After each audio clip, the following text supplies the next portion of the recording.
Allahumma salli ala Sayyidina Muhammad wa ala ali Sayyidina Muhammad wa ba'du. Wa ya Rabbi shrah li sadri wa yassir li amri wa hlul 'uqdatam min lisani yafqahu qawli wa ba'd. Hadirin rahimakumullah. Alhamdulillah pada pagi ini kita bisa melanjutkan kembali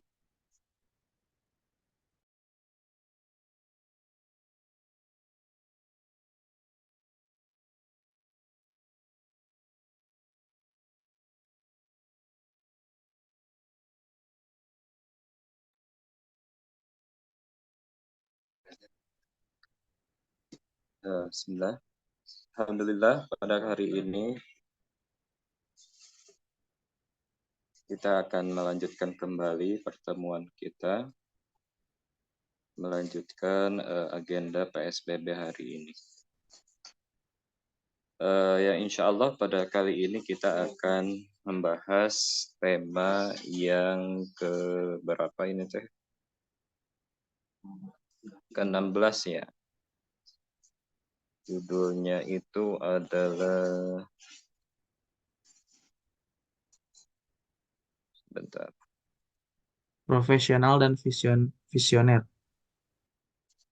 Profesional dan visioner atau ulil aidi wal absor. Nah, alhamdulillah pada kali ini kita telah hadir pemateri kita yaitu guru kita Ustadz Dr. Kiai Haji Zainur Rafiq. Dan untuk memberikan keberkahan yang lebih lagi pada pertemuan kali ini, mari kita buka acara ini dengan pembacaan basmalah bersama-sama. Bismillahirrahmanirrahim. Bismillahirrahmanirrahim. La haula wa la quwata illa billahil aliyyil azim. Selanjutnya adalah pembacaan ayat suci Al-Quran yang akan dibacakan oleh Al-Akhi Al-Fadil Fadilatul Ustadz Syekh Saifur Rahman LC. Kepadanya dipersilahkan.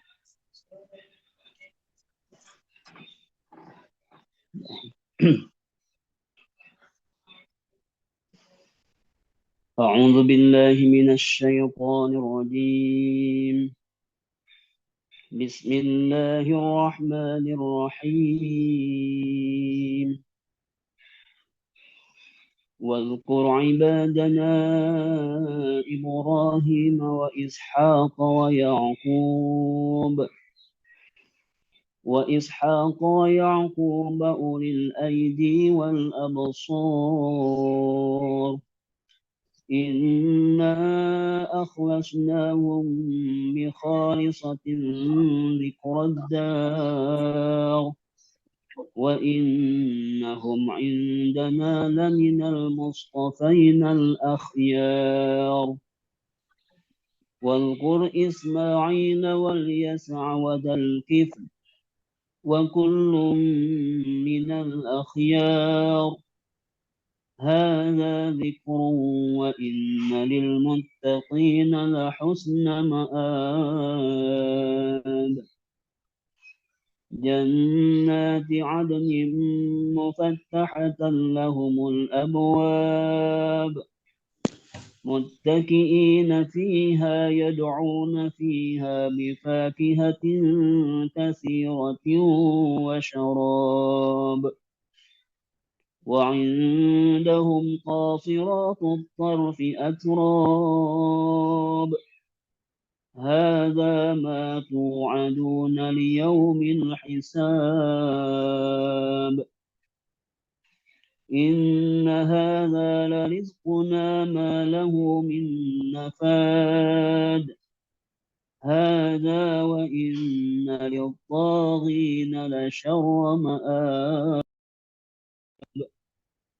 جهنم يصلونها فبئس المهاد هذا فليذوقوه حميم وغشاق هذا فليذوقوه حميم وغساق وآخر من شكله أزواج هذا فوج مقتحم معكم لا مرحبا بهم إنهم صالوا النار قالوا بل أنتم لا مرحبا بكم أنتم قدمتموه لنا فبئس القرار قالوا ربنا من قدم لنا هذا فزده عذابا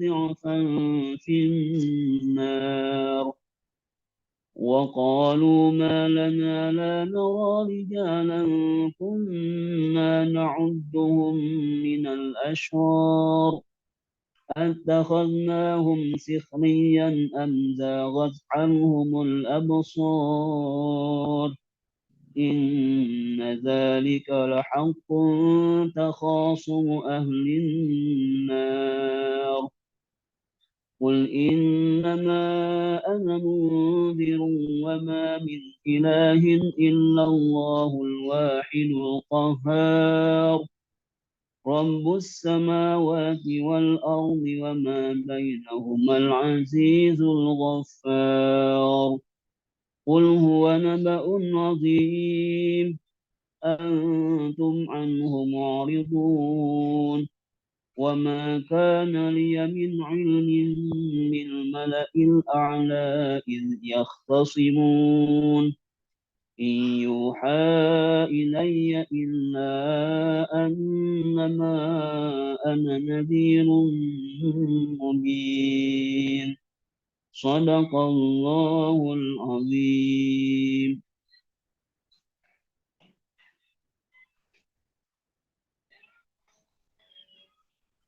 صدق الله العظيم صدق رسول النبي الحبيب الكريم نحن على ذلك من الشاهدين والشاكرين والحمد لله رب العالمين. Hadirin rahimakumullah, alhamdulillah telah dibacakannya surat Ma Tayassara minal Qur'anil Karim. Semoga menambahkan keberkahan pada pertemuan kali ini. Selanjutnya langsung kepada acara inti kita, yaitu adalah pemaparan materi untuk hari ini yang akan langsung disampaikan oleh guru kita semua, yaitu Al-Ustadz Dr. Kiai Haji Zainur Rafiq M.Hum. Kepadanya dipersilahkan. Bismillahirrahmanirrahim. Assalamualaikum warahmatullahi wabarakatuh. Waalaikumsalam warahmatullahi wabarakatuh. Alhamdulillah, Allahumma salli ala Muhammad wa ala ali sayyidina Muhammad. Wa ya rabbi shrah li sadri wa yassir li amri wa hlul 'uqdatan min lisani yafqahu qawli. Qala ta'ala fil Qur'anil 'azim wa huwa asdaqul qailin. A'udzu billahi samil 'alim minasyaitonir rajim. Bismillahirrahmanirrahim. Wa dzkur 'ibadana Ibrahim wa Ishaq wa Yaqub ulil aidi wal absar. Inna akhlasnahum bi khalisatin dzikrad dar. Shadaqallahul azim wa balagha rasuluhul habibul karim wa nahnu ala dzalika minasyahidin wasyakirin.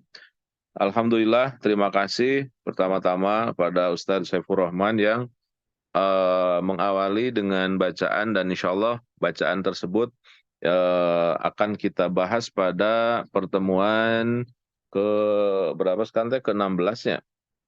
Apa ke-17? Pertemuan ke-17, materi ke-16. Berarti alhamdulillah Lebaran tinggal 13 hari lagi ya. Siap. Alhamdulillah.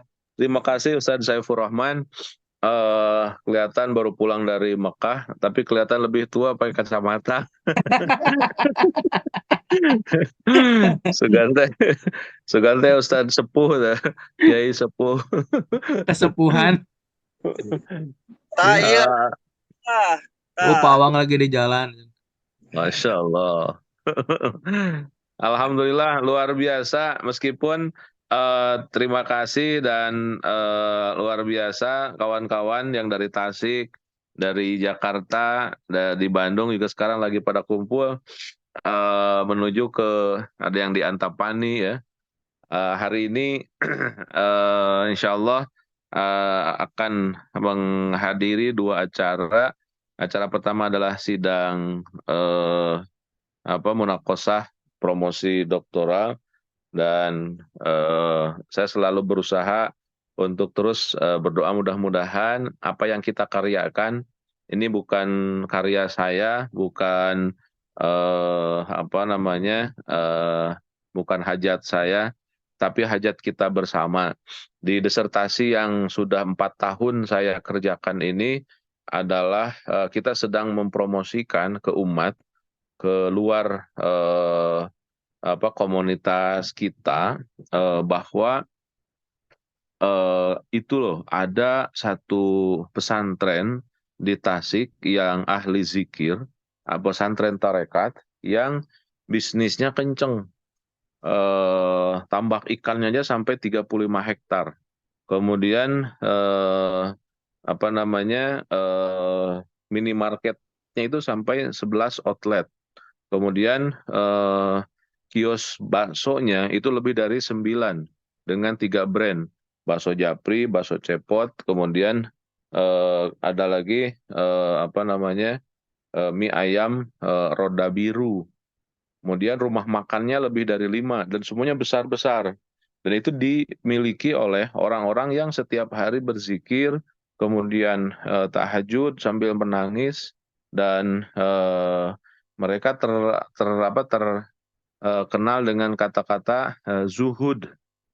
Dan ini yang saya angkat sudah 4 tahun secara ilmiah digodok dengan para penguji di UIN Sunan Gunung Jati.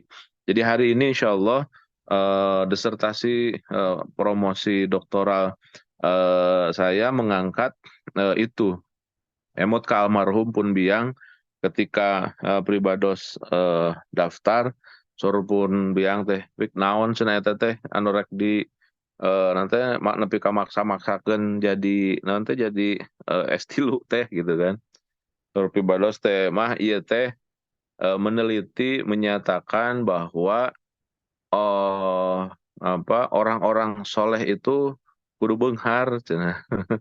Jawaban pun biang pada waktu itu, oh nya alus atuh sok tuluykeun didoakeun cenah sing lancar.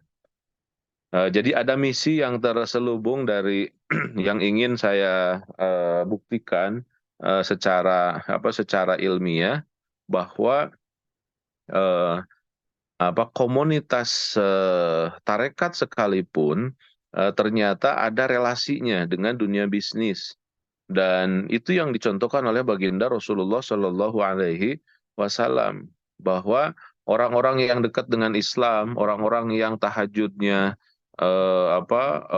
berrokaat-rokaat, yang bengkak kakinya karena sering tahajud, ataupun yang bengkak kakinya karena taraweh kata jong batur.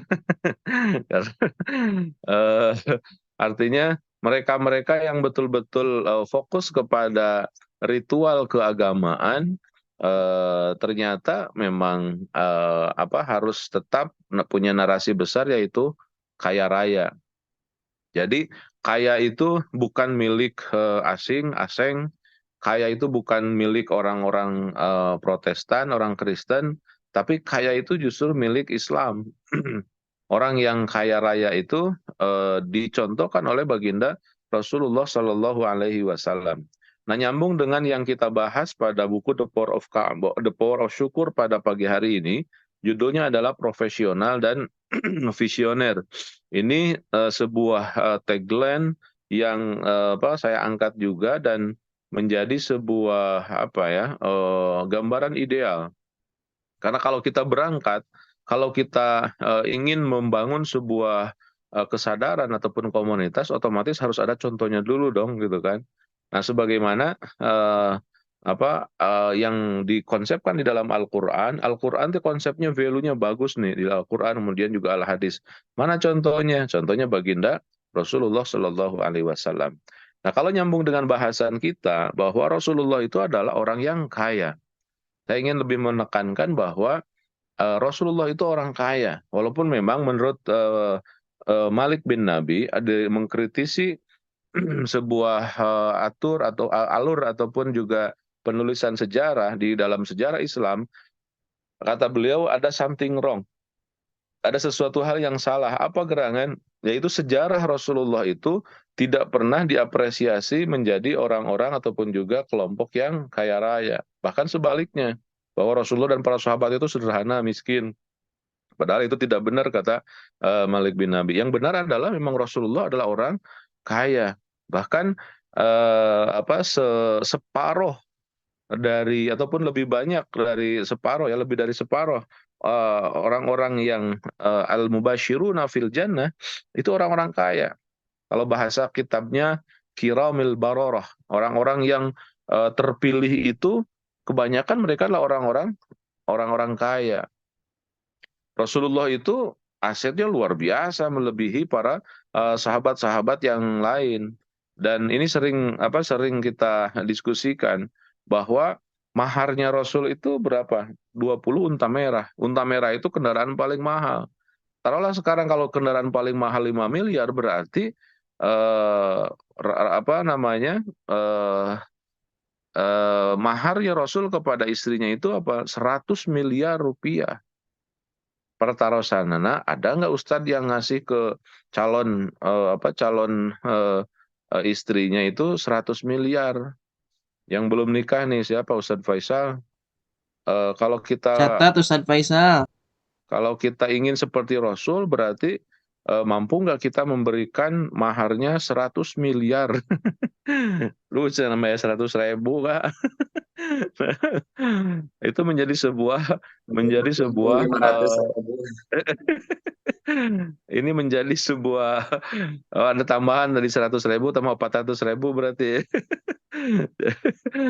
Eh, Kenapa? Karena umat Islam dininabobokan dengan anggapan bahwa kita dekat dengan Rasulullah dan Rasulullah kehidupannya sederhana, kemudian ya miskin lah gitu kan. Nah, salah satu temuannya bahwa memang di belakang rumah Rasul itu ada ahlus sufah, dan kalimat sufi itu diambil, salah satunya para ulama mengambil dari ahlus sufah itu, sufi itu. Rasulullah memang menjaga ataupun juga memiliki ruangan di belakang rumahnya, dan di situ orang-orang yang tidak punya rumah, tidak punya keluarga, yang kegiatannya hanya ibadah saja, itu tinggal di situ. Kalau ibu bapak yang sudah ke Madinah, sebelum masuk ke Raudhah itu ada satu manasah kecil, itu disebut dengan Ahlus Sufah. Disitulah tempatnya. Dan disitulah orang-orang yang memang nggak punya rumah, nggak punya keluarga, kerjaannya zikir, kemudian sholat saja. Nah, yang dicontoh oleh orang yang memahami tasawuf yang tidak benar itu. Padahal dalam Islam yang dicontoh bukan mereka, tapi Rasulullah yang memegang ataupun juga yang membantunya. Bukan orang-orang yang soleh yang ada di situ. Yang dicontoh itu adalah baginda Rasul. Rasul bisa memberdayakan dan memberikan beasiswa lah gitu kan kepada 35 orang tiap hari. Bayangkan makannya seperti apa. Jadi tidak benar kalau Rasulullah itu miskin. Bahkan digambarkan dengan sebuah hadis, kata Rasul, Aisyah punya apa sekarang? Nggak ada apa-apa ya Rasul. Ya udah saya mau puasa lah. Hadis ini bukan untuk menggambarkan bahwa Rasulullah itu miskin, tidak. Tapi Rasulullah itu sederhana, Rasulullah zuhud, memang, tapi bukan berarti miskin banget, tidak punya apa-apa, tidak. Arahan hadis tersebut bukan ke sana. Karena Rasulullah adalah orang kaya. Umur 9 Rasulullah sudah bekerja. Umur 12 Rasulullah sudah melakukan ekspor impor. Rekata syita iwaswaif. Umur 25 Rasulullah sudah masuk di kuadran kanan kalau teorinya Robert Kiyosaki ya. Rasulullah sudah menjadi business owner. Kemudian juga setelah business owner yang kuadran kanan itu musahim ya. Jadi bisnis yang dilakukan Rasulullah itu betul-betul sesuai dengan trennya, dan Rasulullah adalah orang kaya. Nah, Rasulullah bukan kuadran yang berada di kiri, employer sama self-employer. Bukan di situ, tapi di sebelah kanan business owner sama investment. Nah, itu salah satu yang digambarkan oleh baginda Rasulullah Shallallahu Alaihi Wasallam. Pagi hari ini, Ibu Bapak, sahabat-sahabat sekalian, kita akan mengambil satu makna dari surat Shad ayat 45 dan 46 yang dibacakan oleh Ustadz Saifur Rahman tadi. Ayatnya begini, Wadhkur ibadana Ibrahim wa Ishaq wa Ya'qub. Kata Allah, ingatlah adat prototipe manusia yang ideal. ada orang-orang yang sangat-sangat ideal. Bagi engkau siapa gerangan Ibrahim, Ishak dan juga Yakub. Mereka itu orang-orang yang ideal dalam kehidupannya. Kenapa mereka ideal? Dzalika wadhkur ibadana Ibrahim wa Ishaq wa Yaqub ulil aidi wal absar. Dua prototipe mereka. Pertama ulil aidi, yang kedua al absar. Ulil ID itu tangan. Para mufassirin menggambarkan ulil ID itu yang punya tangan. Tapi pemanaannya ulil ID itu semangat. Ulil ID itu memiliki etos kerja yang luar biasa. Jadi di sini saya mengartikan ulil ID itu adalah profesional. Profesional berarti dia memiliki kapabilitas menjalankan sebuah sistem, sebuah pergerakan dalam manajemen gitu ya kan. Jadi ulil ID itu profesional. Yang kedua wal absor. Absor itu dari basorun pandangan. Al absor berarti memiliki pandangan ke depan. Nah, dalam istilah manajemen kekinian ini yang disebut dengan apa? Futuristik. Berpandangan mustakbaliyah, pandangan ke depan.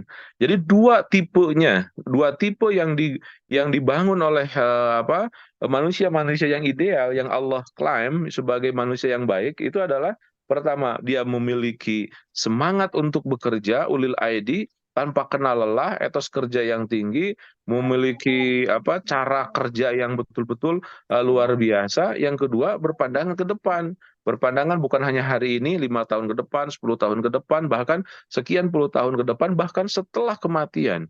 Itu selalu berpikir ke depan. Jadi berpikirnya tidak hanya ini saja. Nah, ini Ibu Bapak, sahabat-sahabat sekalian yang akan kita gali bahwa umat Islam kalau ingin maju, bahwa umat Islam kalau ingin berusaha menjadi istilahnya itu pemegang peradaban, harus seperti Nabi Ishak, Nabi Ibrahim dan juga Yakub. Pertama adalah ulil aidi, memiliki sifat memiliki tangan, ringan tangan, memiliki kesemangatan. Pertama adalah dia bersemangat. Kenapa harus semangat? Karena Ibu dan Bapak, tubuh kita ini dikontrol oleh otak.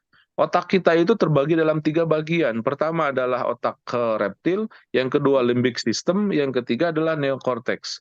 Neokortex itu otak bagian luar yang menerima banyak informasi-informasi, menge-save banyak memori ke dalam neokortex kita. Dan neokortex itu juga akan berpengaruh jika bagian tengahnya yaitu limbic systemnya bagus. Limbic system ini disupport oleh psikis, wilayah-wilayah perasaan. Jadi perasaannya harus tenang, tegar, nyaman, ya kan? Dalam kenyamanan baru dia akan optimal. Dan limbic system ini akan baik kalau otak reptilnya baik. Otak reptil itu 2 fungsinya, akan bersinar-sinar dengan baik otak kita kalau dalam kondisi 2 semangat dan aman, merasa aman dan merasa bersemangat. Ini makna lain dari kemarin yang kita bicara tentang konsep ketakwaan dari Ubay bin Ka'ab, samartu wajtahadtu. Jadi fungsinya itu ternyata kalau kita lihat dalam neuroscience itu 2 itu menjadi kunci otak kita optimal. Karena tubuh kita ini dikendalikan oleh otak kita. Jadi masuk pada pembahasan tentang ulil aidi memang dibuat dari otak reptil kita harus merasa semangat dan juga merasa aman. Jadi hidup kita ataupun juga termasuk kalau saya biasa sampaikan kepada anak-anak santri, kita ini akan merasakan ataupun menerima banyak ilmu kalau 2. Pertama adalah semangat, yang kedua adalah merasa aman. Coba Anda merasa tidak aman, Anda sama guru Anda takut sekali. Anda takut bahasa Inggris, guru bahasa Inggrisnya galak pisan. Kira-kira nilai bahasa Inggrisnya bagus nggak? Nggak bakalan bagus. Kenapa? Karena otaknya tidak optimal. Anda takut sekali sama guru bahasa guru matematika. Anda sebel sekali pada guru matematika. Kemudian Anda mendapatkan pelajaran, dapat nggak ilmunya, dapat nggak nilainya, nggak bakalan bagus. Kenapa? Karena Anda sendiri yang menjatuhkan bahwa Anda tidak merasa aman. Nah, kalau kita dalam kondisi tidak aman, tidak bakal nyaman. Coba aja misalkan kita nyolong-nyolong bapak-bapak yang suka nyolong-nyolong ke istrinya misalkan, suka bohong-bohong gitu, itu pun tidak akan kreatif otaknya, diam aja, kayak kayak yang biasa banyak dimarahin oleh istri. Kenapa? Karena banyak nyolong-nyolong, karena banyak tidak apa istilahnya tidak merasa aman. Ada sesuatu yang ditutup-tutupi, ada sesuatu hal yang ditakut-takut, jangan-jangan. Nah, kalau kita masuk ke wilayah itu limbik sistemnya tidak bagus. Bahkan kalau Profesor Dr. Masaru Emoto itu bisa mendeteksi koneksitas antara limbik sistem tadi, perasaan dengan fisik gitu kan. Di antaranya, kalau kita tidak aman, terlalu banyak kecemasan, itu perut kita mesti akan ada masalah. Coba aja kalau ibu dan bapak punya masalah di perut, mah akut ataupun apapun, itu berawal dari apa? Kecemasan yang bergumul. Kecemasan yang bertahun-tahun itu akan masuk ke asam lambungnya tinggi, kemudian rusak istilahnya bagian perutnya. Kemudian kalau seseorang punya masalah di kulit misalkan, ini kata Mas Emoto ya, dibuktikan secara ilmiah. Kalau kulit kita ini suka nanahan ataupun ini sekali, itu katanya punya ada hado yang hilang, salah satunya hado istilahnya itu yang tergantikan dengan sifat pendendam. Jadi kalau orang pendendam itu biasanya masalahnya di kulit. Kemudian kalau orang yang cemas itu masalahnya di kolon, di perut. Kemudian banyak sekali dan Mas Haroimo itu berhasil secara ilmiah itu mapping gitu kan dengan ilmunya yang disebut dengan ilmu hado. Nah, bahwa perasaan nyaman, perasaan aman itu mensupport yang namanya kesemangatan. Jadi apapun yang terjadi, dimanapun kita bekerja, bersama siapapun kita, yang harus dijaganya adalah bukan perusahaannya, bukan manajemennya, bukan apapun, tapi yang dijaga adalah kesemangatan. Kalau kita sudah nggak semangat, sudah tinggalkan, cari suasana yang baru. Kalaupun bisa, diusahakan, dinikmatkan, diupayakan. Kenapa? Karena kalau kesemangatan sudah tidak ada, ini tidak akan menyebar kemana-mana. Dan manajemen yang bisa menjaga pergerakan kesemangatan dalam kehidupan karyawannya itu yang akan menjadi super team. Nah, di antara prestasi seorang CEO adalah kan jaringan timnya. Tidak bagus misalkan kalaupun kita punya direktur, kemudian direkturnya berhasil memang asetnya, omsetnya juga meninggi, tapi one man show, satu orang bekerjanya gitu kan, itu pun tidak akan baik. Kenapa? Karena tidak membuat sebuah sistem dan tidak akan semangat. Yang kerja satu orang saja, yang lainnya main game, yang lainnya sayang. Artinya tidak disebut dengan sesuatu hal yang disebut dengan profesional.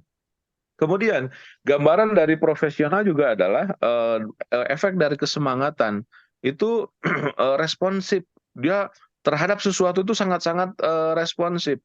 Kalau kita biasa mengistilahkan dengan QRS gitu kan. Apa Q-nya? Q-nya adalah quick, cepat, R-nya adalah responsif, S-nya adalah simple. Jadi dalam bekerja, dalam menangani jamaah, dalam kita bekerja secara profesional dalam dunia jasa itu salah satu yang ditawarkan adalah QRS. Kita harus cepat. Ada orang kalau misalkan bekerja dalam dunia jasa tidak cepat, ya sudah akan ketinggalan orang. Pokoknya apapun yang terjadi harus cepat. Kemudian selain cepat adalah responsif. Responsif itu customer nanya A, ya dijawabnya A. Jangan customer nanya A, dicari hal-hal yang lain, kemudian dibawa kemana-mana dulu gitu kan. Itu kan akan membosankan dan tidak akan closing, tidak akan up to date. QR, kemudian S, simple. Mereka itu pengen simple, misalkan seperti yang biasa kita persiapkan ya kan. Nanya paket umroh, kita harus betul-betul cepat segera respon, kemudian simple, harganya sekian, kemudian paketnya sekian, langsung disampaikan. Dan itu tercermin sekarang dalam jualan paket-paket umroh, apalagi yang serba digital sekarang. Artinya harus betul-betul kita pandai mengemasnya, meresponnya, kemudian juga betul-betul ada dalam kecepatan yang juga bersaing. Kita sudah banyak merasakan bagaimana customer kita lari, bagaimana pelanggan kita lari ke yang lain. Kenapa? Karena salah satu di antaranya kita kurang cepat, kemudian kurang responsif, dan juga kurang simple memberikan paket ataupun memberikan keterangan kepada yang lain. Dan ini dalam bisnis apapun semuanya sama. QRS itu kita harus jadikan sebuah platform profesionalisme kita, harus cepat, harus responsif, juga harus simple. Kita bisa memberikan pelayanan. Dalam bisnis kuliner misalkan pun demikian. Yang terkenal itu apa?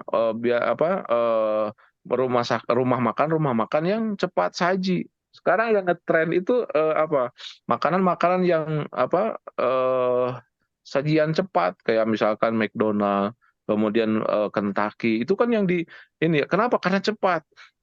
Saya pernah, mungkin sama teman-teman juga pernah jalan-jalan ke daerah pantai selatan. Kemudian kita cari makan. Ada ikan bakar, namanya tuh ikan bakar geksor. Wah, udah lapar gitu kan, tulisannya geksor. Wah, pasti duduk kayaknya langsung sor itu. Itu dari duduk sampai kita makan 3 jam. Luar biasa. Dan sampai sekarang itu udah berapa tahun, sekarang masih keingetan. Namanya rumah makan bakar ikan geksor. Tapi memang banyak orang yang datang ke situ. Cuman kalau kata orang Arab, tidak ismun alal musamma. Namanya tidak menggambarkan apa yang terjadi ataupun apa yang ada di situ. Harusnya geksor teh apa kayak duduk ada sesuatu ataupun gimana lah. Dan orang-orang, perusahaan-perusahaan yang istilahnya muyulnya di wilayah ini rata-rata sukses. Coba perusahaan kuliner Hanamasa misalkan, itu kan grupnya Pak Erick Thohir ya. Itu salah satu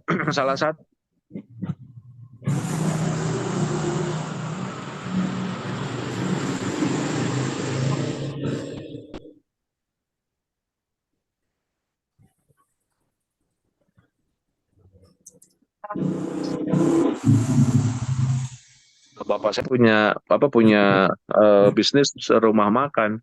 Kemudian apa yang saya lakukan? Saya itu masuk jadi karyawan dari paling bawah. Karyawan paling bawah. Kenapa? Karena ingin tahu. Setelah tahu dari dalam, sudah 6 bulan, kemudian dia bikin sistem, kemudian naik dari OB. Jadi Pak Erick Thohir itu mengerjakan Hanamasa itu dari betul-betul menjadi pelayan.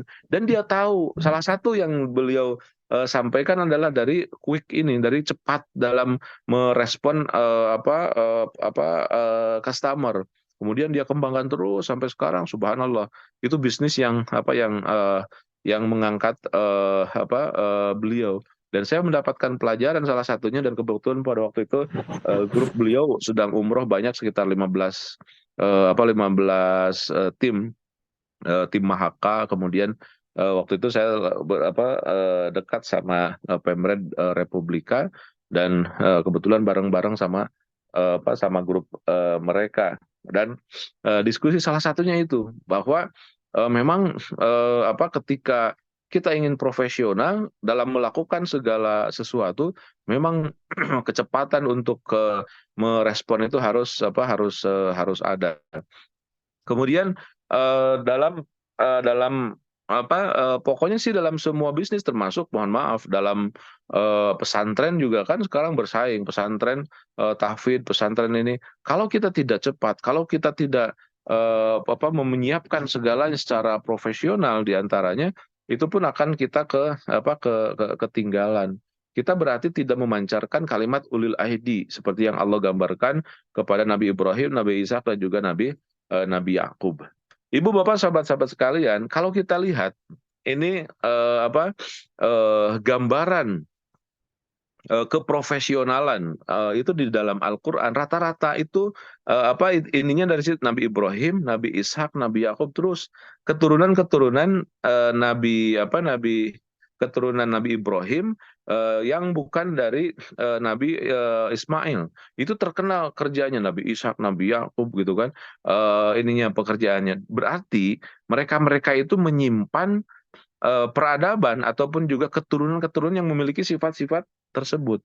Dan nggak tahu ini benar ataupun enggak analisanya, yang jelas orang-orang yang berada di sekitar itu, waktu saya punya kesempatan masuk ke wilayah Tel Aviv di Israel, itu memang luar biasa wilayah di daerah Palestina yang merupakan peninggalan nabi-nabi itu, Nabi Isa, Nabi Yakub, termasuk di dalamnya cara mengerjakan dunia pertanian. Dunia pertanian di Israel itu sekarang itu lebih luar biasa ketimbang di negara-negara Arabnya. Kalau ibu bapak lihat di YouTube bisa dilihat itu pertanian yang paling tinggi. Waktu dulu saya pernah membeli satu set untuk binih gitu kan, ada kebutuhan binih, dan itu diorder lama sekali kata tim saya itu lama, dan juga diordernya dari mana? Dari Israel. Artinya bahwa orang-orang yang ditinggalkan oleh Nabi Ishak, Nabi Yakub itu memang punya karakter peradabannya memang agak lebih maju. Salah satunya bisa diadukan gitu kan. Nah, harusnya umat Islam juga punya satu cara ataupun juga warisan bekerja secara profesional seperti orang-orang yang sekarang sedang memegang peradaban. Mereka itu orang-orang yang sedang memegang peradaban sekarang, diantaranya keunggulannya adalah berpikir ataupun juga bekerjanya secara profesional. Orang-orang Islam, orang-orang Barat, orang-orang Arab terutama, itu mereka terkenal adalah tidak profesional. Tahun 2009-an saya pernah menyurvei lah sedikit-sedikit. Waktu itu saya sedang megang travel namanya PT Arafah Satya Prakasa. Nah, saya ingin berangkat haji, kemudian saya harus ngedil hotel. Waktu itu saya mau beli hotel Sofitel di daerah Marwa. Kemudian beli ke Mekah udah full. Kemudian kata direkturnya, kalau ente mau tetap di hotel itu, ente harus beli ke Singapura. Berangkatlah saya ke Singapura karena cuman jemaah saya 162 pada waktu itu. Setelah masuk ke travel di Singapura, ada betul. Saya mau beli, ada harganya sekian. Harganya sih nggak begitu jauh ya. Yang luar biasanya apa? Saya masuk ke travel di Singapura, beli hotel kamar di Mekah, dan travel itu apa? Yang milikinya orang Kristen, subhanallah. Saya berpikir, kenapa ya? Saya punya jemaah, istilahnya orang-orang jemaah punya kita umat Islam. Kemudian hotelnya juga hotelnya di Arab. Kenapa belinya harus ke Singapura? Kemana orang-orang Indonesia? Ibu bapak sahabat-sahabat sekalian, pada waktu itu disensor sedikit-sedikit. Semua orang-orang yang membeli hotel rata-rata punya ketakutan. Kenapa umat Islam tidak masuk di dunia wholesaler perhotelan? Waktu itu belum banyak orang Indonesia. Dan yang banyak adalah yang berani-berani ngambil bisnis itu adalah Singapura dan juga Malaysia. Kalau Malaysia grupnya tabung haji dan juga ada grup swastanya. Tapi yang dominan pada waktu orang-orang Singapura, dan orang Indonesia belum ada sama sekali. Belum ada tahun 2009-an.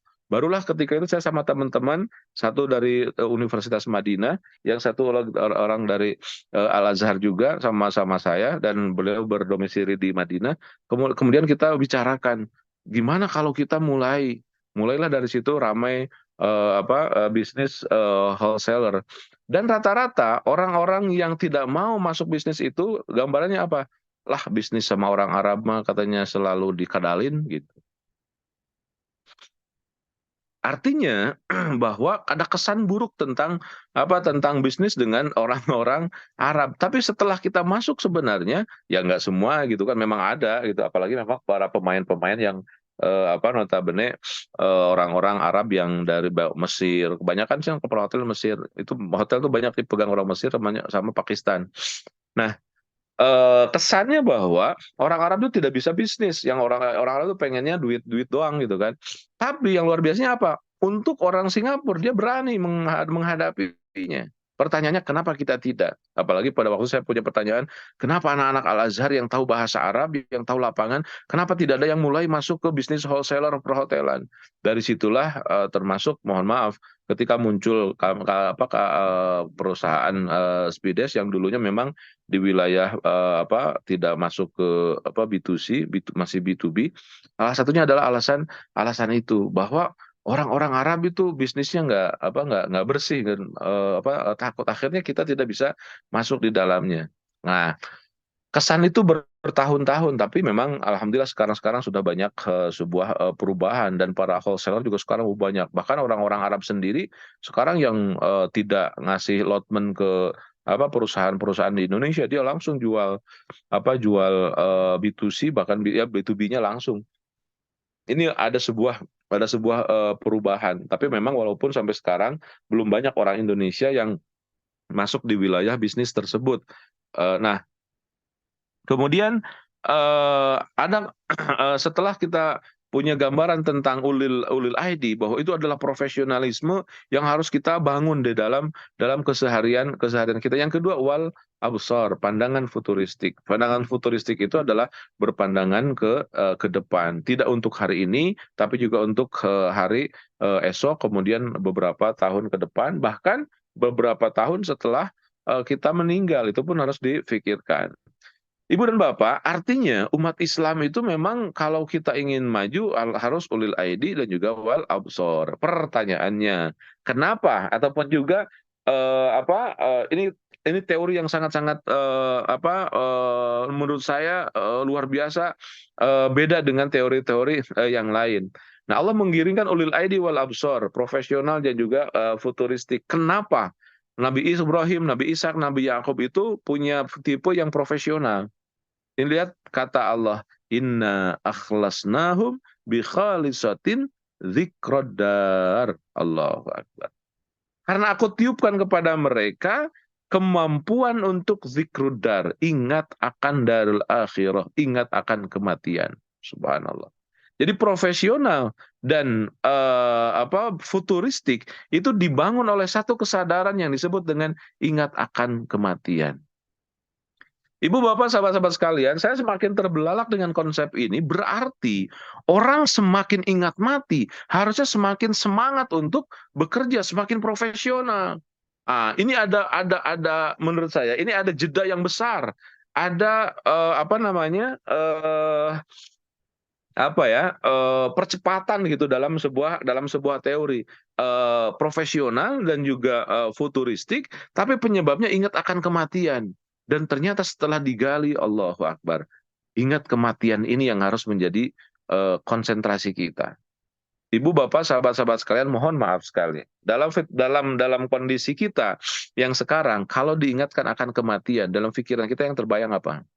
Yang terbayang adalah pocong, kuburan, ya kan? Ingat mati itu kan, keranda. Harusnya menurut teori ini, bahwa ingat akan kematian, yang terfikir aja adalah bagaimana saya menjadi seorang CEO yang berhasil. Kenapa? Karena kalau saya menjadi orang yang CEO yang berhasil, berarti saya berhasil memberikan banyak kebahagiaan kepada customer saya. Dan kalau saya berhasil banyak memberikan kebahagiaan kepada customer saya, maka di akhirat saya akan terang benderang kuburan saya. Kemudian di akhirat saya akan mendapatkan banyak hal. Kenapa? Karena kita melayani orang dengan baik, subhanallah. Jadi semakin kita ingat kematian, semakin kita tidak akan menyia-nyiakan customer kita.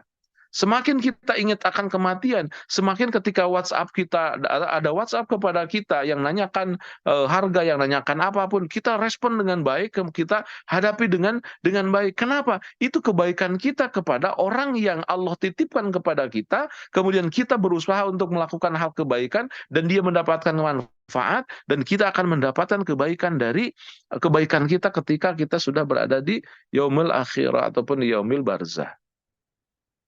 Jadi apa yang ada di hadapan kita itu semakin menjadikan supporting system untuk menjadikan kita orang yang terus berdedikasi. Nggak bakalan kita ngerasa saya nggak dikadalin orang, saya istilahnya dimainkan orang. Tidak, dia selalu berusaha bahwa yang aku lakukan adalah bagaimana aku berpikir ke depan, bahwa aku akan mati, aku akan dipisahkan jasadku dengan ragaku, aku akan masuk ke dalam liang lahat. Di liang lahat itu kemudian ditutup oleh tanah. 7 langkah orang yang mengantarkan aku, akan datang malaikat kepada aku. Datangnya malaikat kepada kita tergantung amalan kita. Apakah kita banyak berbuat baik kepada orang lain ataukah sebaliknya? Kalau sebaliknya, malaikat yang bengis akan datang kepada kita. Tapi kalau kita sudah selalu memberikan banyak yang terbaik untuk saudara-saudara kita yang ada dalam kehidupan kita, yang datang adalah malaikat yang tersenyum. Naumatal arus, istirahatlah, kata malaikat itu. Ibu bapak sahabat-sahabat sekalian, ketika kita menjadi seorang karyawan, memberikan apresiasi terbaik kepada orang yang datang kepada kita, dan itu adalah amanah dari Allah Subhanahu wa Ta'ala, kita jaga lebih baik, maka kita akan mempersiapkan bahwa kita berupaya maksimal untuk memberikan kebaikan. Kenapa? Karena kita ingat kita akan mati. Ibu bapak sahabat-sahabat sekalian, ternyata ingat akan kematian itu bukan membuat kita ternina bobokan kemudian menjadi orang yang malas. Harusnya sebaliknya. Semakin ingat akan kematian, ya Allah, umur aku tinggal berapa bulan lagi, berapa tahun lagi ya. Mampukah aku memberikan kebaikan untuk apa yang kita nanti dapatkan ketika di alam barzah? Mungkin nggak alam kuburku itu terang benderang ya, karena aku banyak berbuat baik untuk orang lain. Mungkin nggak setelah itu saya akan mendapatkan banyak kebaikan-kebaikan yang lain. Artinya, semakin kita ingat akan kematian, semakin kita menjadi orang yang ulil aidi wal absar. Semakin kita ingat akan kematian, semakin kita menjadi orang-orang yang betul-betul berdedikasi ingin memberikan yang terbaik untuk orang lain. Karena itu adalah kebaikan-kebaikan kita dan akan kita sampaikan, akan kita dapatkan sampai ke akhir. Bagaimana dunia yang kita kejar sedemikian rupa itu menjadi mazra'atil akhirat, menjadi tabungan kita kelak di yaumil akhir. Ibu dan Bapak, ini bedanya pemahaman profesionalisme dan futuristik di dalam kita dalam konsep Al-Quran juga dengan profesionalisme dalam dunia kapital, dalam dunia modern. Profesionalisme dalam dunia modern tidak sedikit pun terkoneksi ke dalam alam gaib, alam kematian. Tapi ternyata konsep Allah dalam surat Shad ini luar biasa. Kita profesional, kita bekerja tanpa kenal lelah, kita bekerja dengan berdedikasi optimal, dan yang menjadikan kita ingat adalah karena bagaimana kita nanti setelah Allah mencabut nyawa kita, Allah memisahkan raga kita dari nyawanya, dan itu merupakan sebuah zikir yang luar biasa. Zikrul maut itu adalah nasihat yang paling bagus. Maka agar kita menjadi orang-orang yang profesional menurut versi Al-Quran, menurut surat Shad yang kita bahas pada pagi hari ini, bagaimana kita mempertebal, bagaimana kita menyuguhkan bahwa ingat akan kematian harus kita garap. Ibu dan Bapak, dalam penelitian saya yang hari ini akan disidangkan secara terbuka itu adalah konsepnya seorang syekh, konsepnya seorang mursyid di Tarekat Idrisiyah, ketika dia punya tim ekonomi yang bagus, minimal dia seminggu sekali ataupun sebulan sekali, dia arahkan salah satu materinya adalah ingat akan kematian. Jadi ingat akan kematian akan lebih menegarkan, menyegarkan hati kita. Ingat akan kematian justru akan mensupport semangat kita, mensupport dedikasi kita, mensupport karya-karya kita. Inilah yang kita bahas pada pagi hari ini. Mudah-mudahan menjadi pengantar untuk diskusi Ibu dan Bapak, sahabat-sahabat sekalian, bahwa ingat kematian akan mensupport dua sifat yang utama dalam kehidupan kita. Pertama, ulil aidi, bersemangat, wal absor, berpandangan ke depan, futuristik.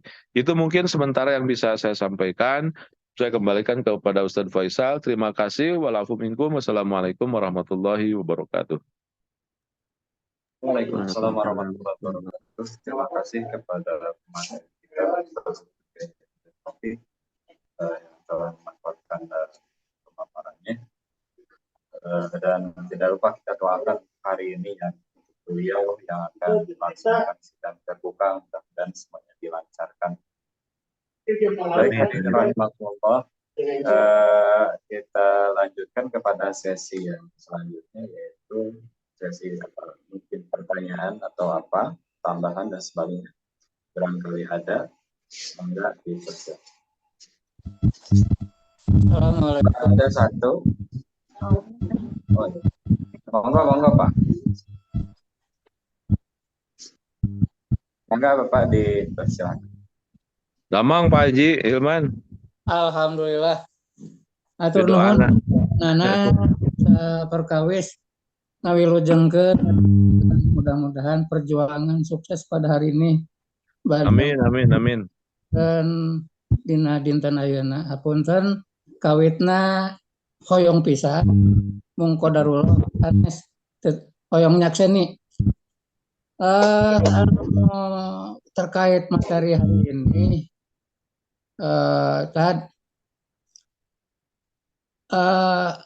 pamitelepet aya dalil nakli, ada beberapa hal yang disinjalamin Rasulullah bahwa tergesa-gesa itu mohon ralat pamilepat dalil etana bahwa tergesa-gesa itu perbawaan dari syaitan. Dalam konteks ini saya paham paparannya, Masya Allah, malih karaos tinggawitan menuju pemuda dugi ke hari ini. Kesemangatan itu ya ingat mati seperti yang mau dipromosi sekarang itu betul-betul memberikan satu motivasi yang sangat besar. Kalaupun karya itu tidak selesai, kita yakin ada turunan, ada anak, ada incu dan yang selanjutnya. Asal dasarnya adalah li'ilah bikalimatillah. Panginten tah manawi ngahubungkeun dalil nakli sareng paparan kajian hari ini. Alhamdulillah diketemukan oleh Iwan kita dari Idrisia yang selama ini diteliti oleh Ustadz. Sekali deh mudah-mudahan sukses. Amin. Ngadungakeun ngiring oge menikmati hasilnya. Sakitu bentar. Assalamualaikum warahmatullahi wabarakatuh. Waalaikumsalam warahmatullahi wabarakatuh. Langsung Ustadz Faisal. Mangga. Atur nuhun pangarsa kasepuhan Pak Haji Hilman di Taraju. Mudah-mudahan Allah senantiasa berikan kesehatan kanggo pangarsa Pak Haji, keberkahan oge kemanfaatan ilmuna, amin ya Allah ya robbal alamin. Atur nuhun Pak Haji, memang itu ada satu hadis Rasulullah, al-ajalah minasyayatin, bahwa terburu-buru ya. Terburu-buru itu adalah bagian dari dari setan. Ini memang nuku pribados ka emut, memang belum ada diskursus khusus yang membedakan antara istilahnya gurung gusuh dengan bekerja cepat. Artinya bahwa di dalam kehidupan ini yang digunakan adalah kalau dalam istinbat hukum itu, maka yang disebut dengan al-urf al-adah al-muhakamah. Jadi kebiasaan ataupun juga uruf kita itu yang menjadi sebuah hukum. Dalam hukum kita, pemahaman kita, terburu-buru dengan cepat otomatis benten gitu ya, beda ya. Terburu-buru adalah sesuatu kondisi di mana kita memaksakan diri. Kalau cepat memang perlu perhitungan dan juga tepat. Jadi itu yang sangat yang menjawab sementara ini yang bisa saya komentari, bahwa memang itu pun biasa istilahnya dihukumi dengan standarisasi pemahaman kita gitu. Maka di situ kalau teori usul fikihnya al-adah al-muhakamah, bahwa kebiasaan kita, pemahaman kita tentang tergesa-gesa dengan cepat itu yang dipakai.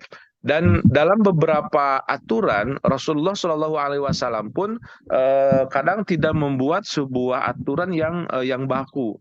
Bahkan Rasulullah kalau di dalam fikih itu, ketika ada kegiatan-kegiatan orang-orang mengadukan kepada Rasulullah, ya Rasulullah, saya itu begini-begini. Ya Rasulullah, saya melihat sahabat saya begini-begini. Ya Rasulullah, saya banyak sekali masalah-masalah dalam haji wada itu. Apa jawaban Rasul?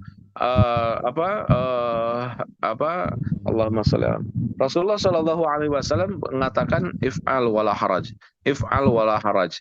Nah, artinya mereka itu sahabat-sahabat mengadukan per kasuistik gitu kan.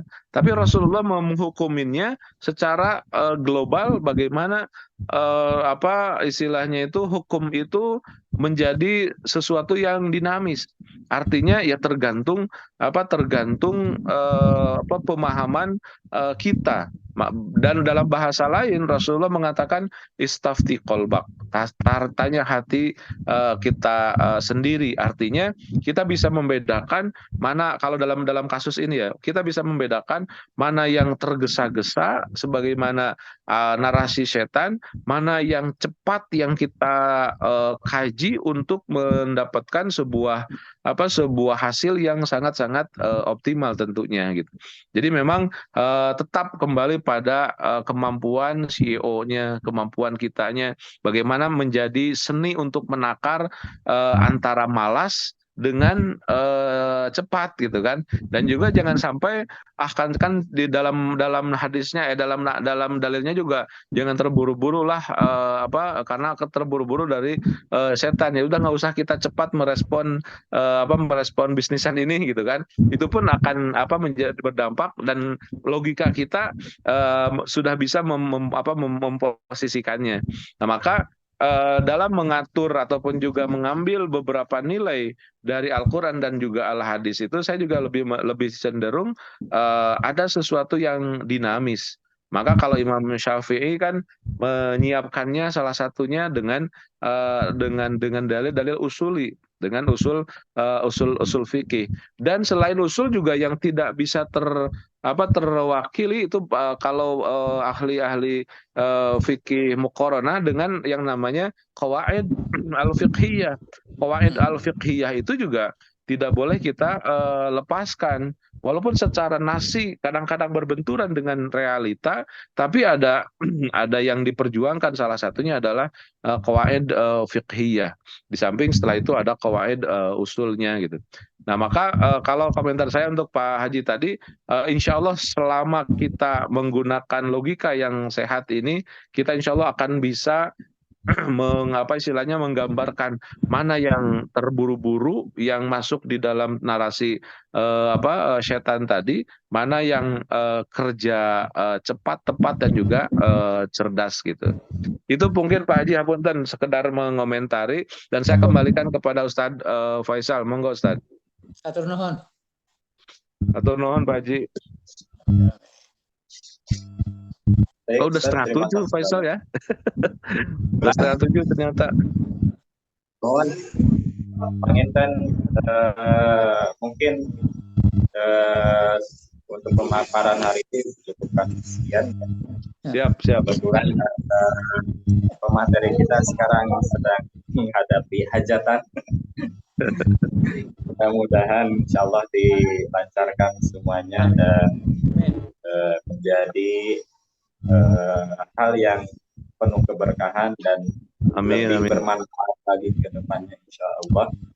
Hadirin rahimahullah, alhamdulillah kita sudah di penghujung acara pada episode atau chapter yang kesekian ini.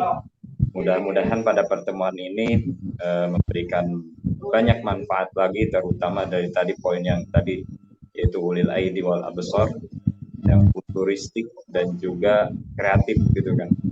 Mudah-mudahan kita ke depannya lebih baik lagi. Hadirin rahimakumullah, mungkin itu yang bisa kami sampaikan. Mohon maaf apabila ada kekurangan. Mari kita tutup dengan pembacaan doa kafaratul majelis. Subhanakallahumma wa bihamdika asyhadu an la ilaha illa anta astaghfiruka wa atubu ilaik. Nashkuru lakum syukran jazilan wa nahtatim bilhamdulillah alhamdulillahi rabbil alamin. Wassalamualaikum warahmatullahi wabarakatuh. Waalaikumsalam warahmatullahi wabarakatuh.